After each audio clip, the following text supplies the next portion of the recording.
akan menjelaskan biografi dari penulis kitab Tafsir Majma' al-Bayan.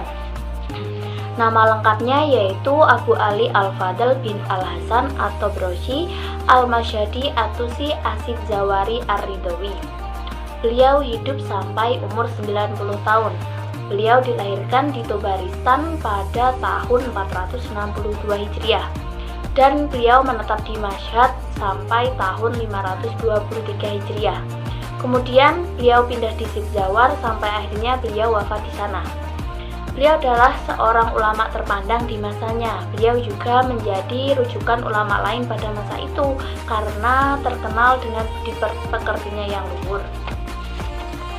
Bukan hanya di bidang tafsir saja, beliau juga ahli di bidang ilmu-ilmu yang lain seperti ilmu fikih dan ilmu hadis.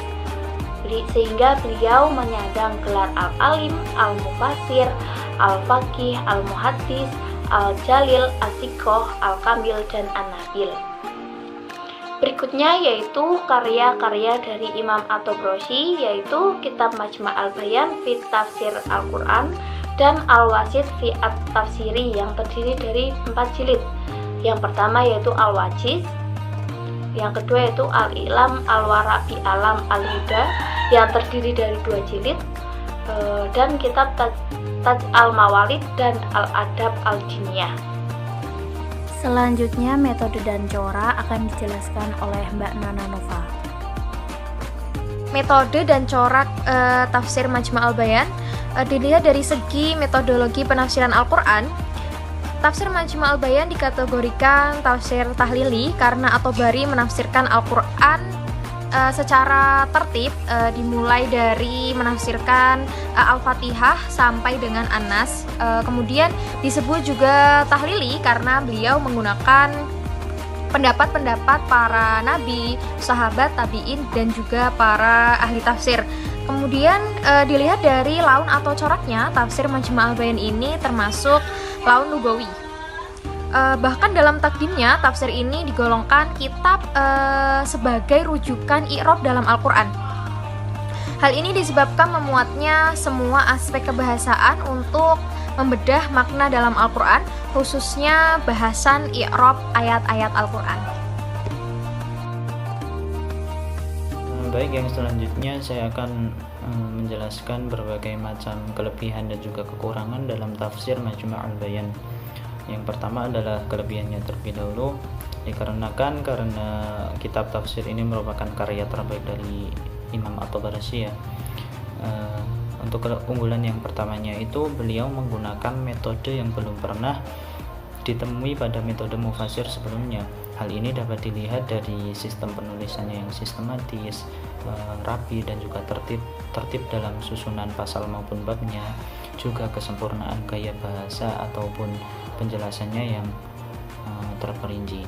Sehingga dengan hal itu kitab ini dianggap sebagai kitab tafsir yang terbaik pada masanya dibandingkan dengan kitab tafsir yang lain. Sehingga dengan hal itu juga dapat memudahkan para pengkaji atau para pembaca untuk membacanya itu agar lebih terarah. Lalu yang selanjutnya, karena Imam At-Tabrasi ini merupakan ulama yang ahli dalam berbagai macam keilmuannya, sehingga ketika beliau itu menemukan permasalahan dalam penafsirannya, beliau itu selalu mengutip riwayat ulama-ulama. Jadi ketika beliau itu menemukan permasalahan dalam penafsirannya itu, beliau selalu mencari ayat-ayat yang sedang dibahas, yaitu dengan riwayat ulama tadi. Lalu yang selanjutnya ada bahwa kitab tafsir ini penulisannya sudah tersusun secara rapi, mulai dari penafsiran dari surah Al-Fatihah sampai surah An-Nas.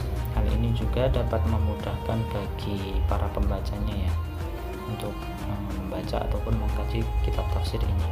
Lalu masuk kepada kekurangannya, yang pertama adalah kitab tafsir ini cenderung subjektif karena kitab tafsir ini kan coraknya Syiah ya, sehingga harus secara paksa itu harus disesuaikan dengan pemahaman mazhab Syiah, apalagi dalam ranah akidah, sehingga karena corak ini Syiah terdapat juga kutipan-kutipan dari ulama-ulama Syiah.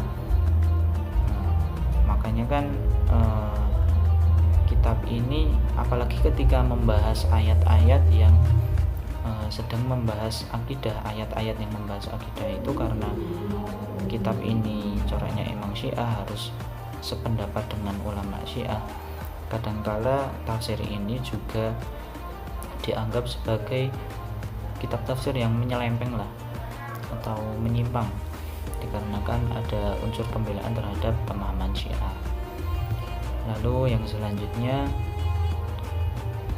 tercantum juga hadis-hadis maudhu dalam kitab tafsir ini, karena dalam memasukkan qaul-qaul hadis-hadis para sahabat ataupun tabi'in, beliau itu tidak menilai terlebih dahulu apakah ini termasuk sahih, dhaif ataupun maudhu sekalipun. Lalu yang terakhir, kekurangan pada kitab tafsir ini, bahwa kitab tafsir ini belum bisa lepas dari cerita-cerita Israiliyat.